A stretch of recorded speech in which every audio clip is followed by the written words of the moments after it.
Welcome to foodies channel. இன்னைக்கு நம்ம சேனல்ல ஒரு வெரைட்டி டிஷ் தான் நான் பண்ண போறேன். அது மீன் பொரியல்.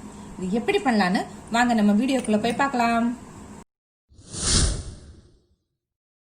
மீன் பொரியல் பண்றதுக்காக நான் இன்னைக்கு 1/2 கிலோ மீன் எடுத்திருக்கேன். இந்த மீனில் ரொம்ப முள் இருக்காது, கம்மியான முள்ளாத்தே இருக்கும். இதை நான் இப்படி கிளீன் பண்ணி இந்த மாதிரி பீஸா போட்டிருக்கேன். இதோட கொஞ்சம் தண்ணி விட்டுருக்கேன், மஞ்சத்தூள், கொஞ்சம் உப்பு, ஒரு துண்டு இஞ்சி பீஸ் தட்டி போட்டிருக்கேன். இது கொஞ்சம் வேகிற வரைக்கும் நம்ம வெயிட் பண்ணலாம். மீன் சீக்கிரம் வெந்துடும், அதனால அளவான தண்ணி ஊத்தினாலே போதும். இதை நம்ம ஒரு மூடியை போட்டு மூடிட்டு வேகிறதுக்குள்ளே நம்ம வேகிறதுக்குள்ளே நம்ம இதுக்கு தேவையான பொருட்கள் ரெடி பண்ணிடலாம்.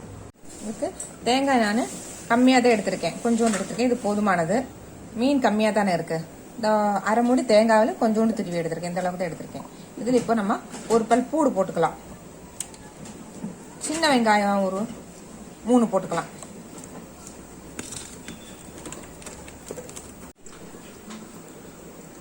ஒரு 3/4 ஸ்பூனு மிளகாத்தூள் போட்டுக்கலாம். காரம் நிறைய வேணும்னா நிறைய சேர்த்துக்கலாம். நான் இப்போ ஒரு 3/4 ஸ்பூன் மட்டும் சேர்த்துருக்கேன்.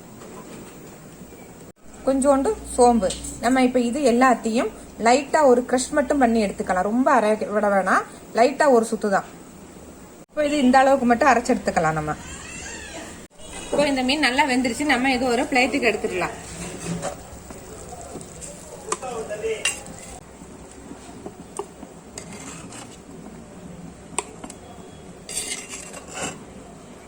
இப்போ மீன் நல்லா வெந்து நல்லா இருக்கு. இதை கொஞ்சம் ஆறட்டும். கொஞ்சம் ஆறினோடனே நம்ம இந்த முள்ளு தனியா மீன் தனியா எடுத்துருக்கலாம். கொஞ்சம் நேரம் ஆறட்டும். இது இப்ப நம்ம இதுல இருந்து மீன் தனியா முள்ளு தனியா எடுத்துருக்கலாம். இதுல முள்ளு கம்மியா இருக்கு, அதனால ஈஸியாவே நம்ம எடுத்துடலாம். நீங்க எடுத்தாலும் இந்த மாதிரி முள்ளு கம்மியான மீனா எடுங்க.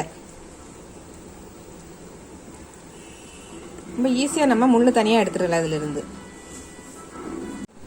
இப்போ நம்ம மீன்ல இருந்து முள்ளை எடுத்துட்டேன். முள்ளு தனியா மீன் தனியா எடுத்துட்டேன். இது இப்படி சின்ன சின்ன பீஸா நம்ம பிச்சு போட்டுக்கலாம். வீட்டில் மீன் குழம்பு, மீன் ஃப்ரை பண்ணதானே செய்வீங்க. இந்த மாதிரி ஒரு தடவை நீங்க வீட்டில் செஞ்சு பாருங்க, ஒரு வெரைட்டியா இருக்கும்.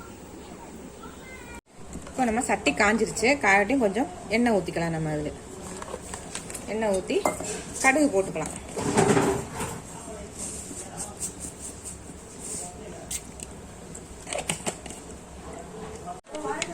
கடுகு வெடிச்சது நம்ம சின்ன வெங்காயத்தை போட்டுக்கலாம். கருவேப்பிலை, 2 பட்டை மிளகா கிள்ளி போட்டுக்கலாம். எல்லாத்தையும் நல்லா மிக்ஸ் பண்ணிடலாம்.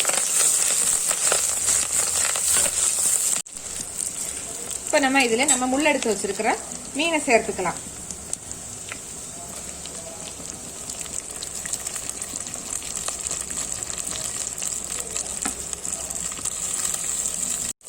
நம்ம அரைச்சி வச்சிருந்த தேங்காவையும் சேர்த்துக்கலாம். இதில் மஞ்சள் நான் ஏற்கனவே போட்டுதான் வேக வச்ச மீன், அதனால தான் அரைக்கும் போது நான் மஞ்சள் சேர்த்துக்கல. நல்லா மிக்ஸ் பண்ணிக்கலாம்.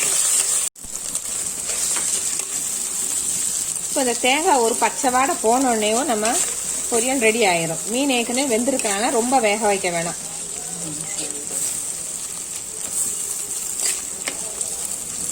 இது ரொம்ப ஈஸியாவே நம்ம வீட்டில் செய்யலாம். இப்போ இதில் போட்டிருக்கிற இஞ்சி, சோம்பு, பூடு எல்லாத்தையும் சேர்ந்து நல்ல ஒரு ஸ்மெல் வரும் இந்த டைமிங்கில். நம்மளுக்கு ரொம்ப போட்டு கிண்ட வேணாம்.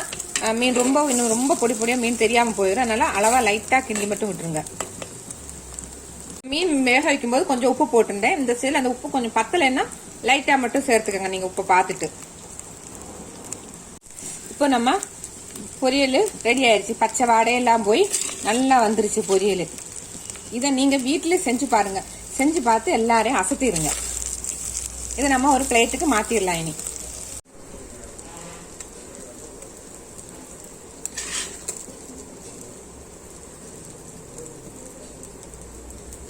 ஆவி பறக்க பறக்க சாப்பாடை போட்டு நல்லா பிணைஞ்சு இதுலயே பிணைஞ்சு சாப்பிட்டுக்கலாம். வேற எந்த குழம்புமே தேவையில்லை நம்மளுக்கு.